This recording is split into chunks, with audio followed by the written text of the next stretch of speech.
Hello there, 8th graders. This is Teacher Krishna, and welcome to our science class for week number 15.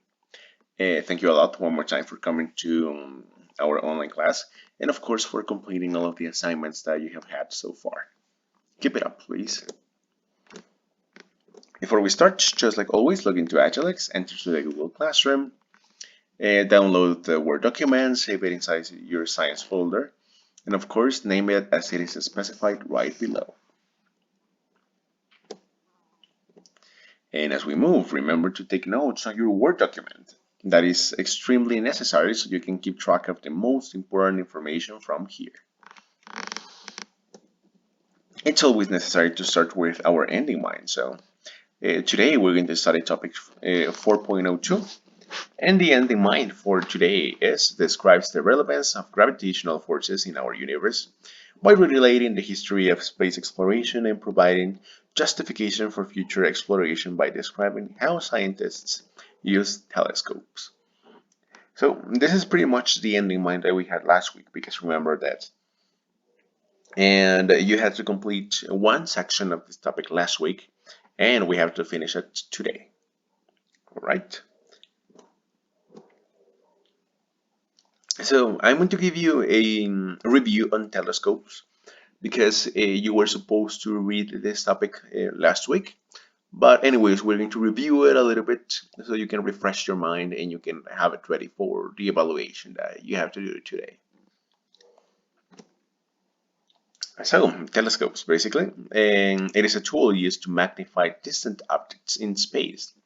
It is a revolutionary tool for astronomers. So let's suppose that you want to observe the moon, but you really want to have a clear image that can be observed.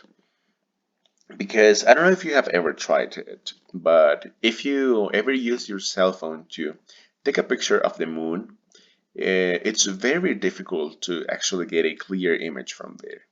But it happens because a telephone doesn't have the necessary tools that a telescope does in order to magnify this very distant objects appropriately. And it basically gathers and focuses light. The bigger it is, the clearer the image is. So this is very interesting because pretty much what telescopes do is that they are going to capture light somehow, and thanks to the lenses that they have inside, they are going to be able to magnify this image. But of course, if you have a small telescope, you will have a smaller result. But if you get a very big telescope, then it is going to help you to magnify the image a lot. Some telescopes are located in Earth and others are orbiting Earth in space. So right now, because of how amazing technology is, we're able to observe a lot of the universe from Earth. But of course, if you want to have a better result, that's why NASA has sent several telescopes to orbit around Earth so they can have clearer pictures and clearer images of the space around. So now we're going to talk about the types of telescopes. The first one is a refracting telescope. It uses lenses to focus light.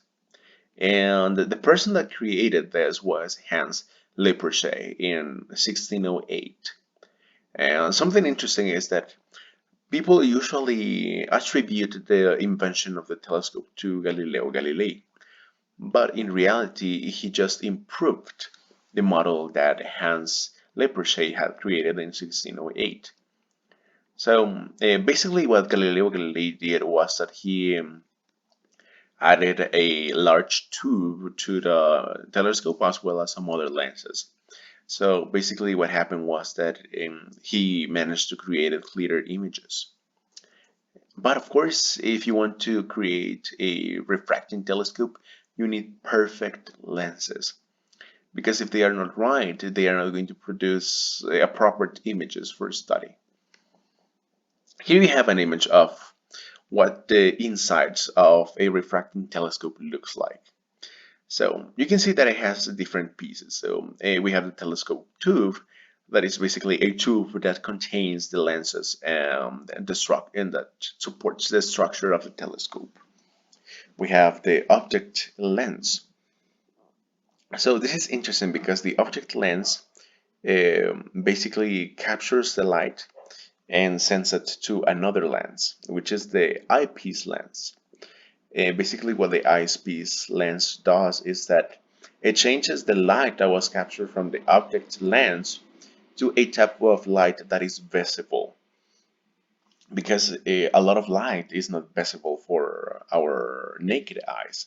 That is why it's very necessary that we include a eyepiece lens so we can get a clear image from something that we can actually see with our eyes.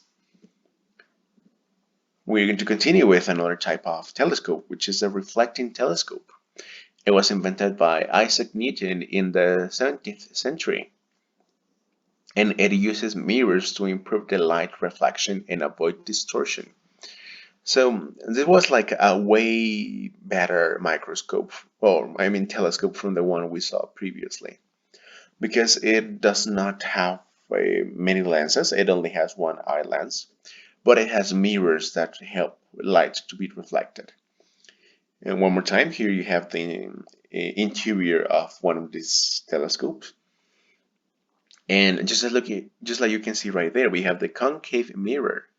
So it captures light and it sends it to another one. That is a diagonal mirror. So both mirrors reflect the light into an eyepiece lens. And one more time, what the eyepiece lens does is that it takes the light that it received and it changes into something that humans can see.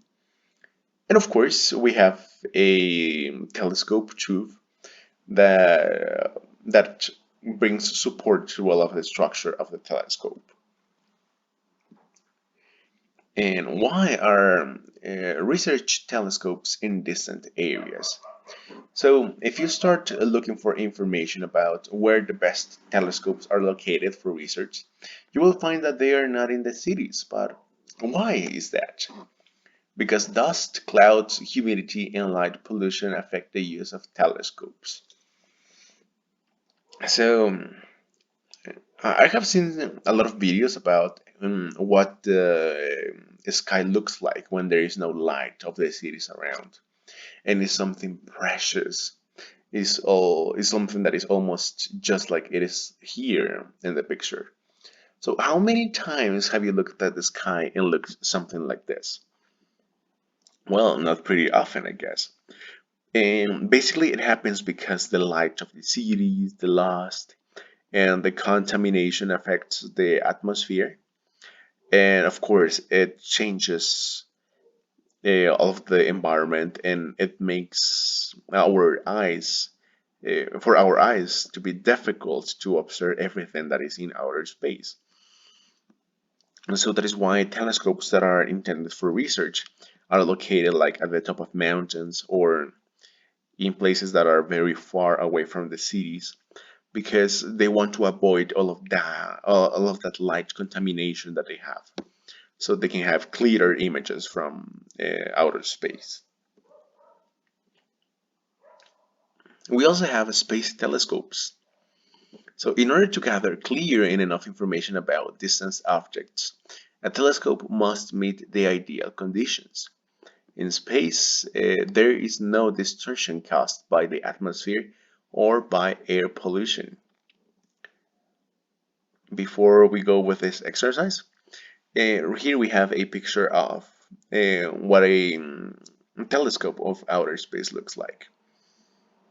What happens is that when you are uh, on Earth, then the atmosphere is going to create several distortions from the images that you want to capture from outer space because of light, as we mentioned, or because of light pollution, or because of any other factors.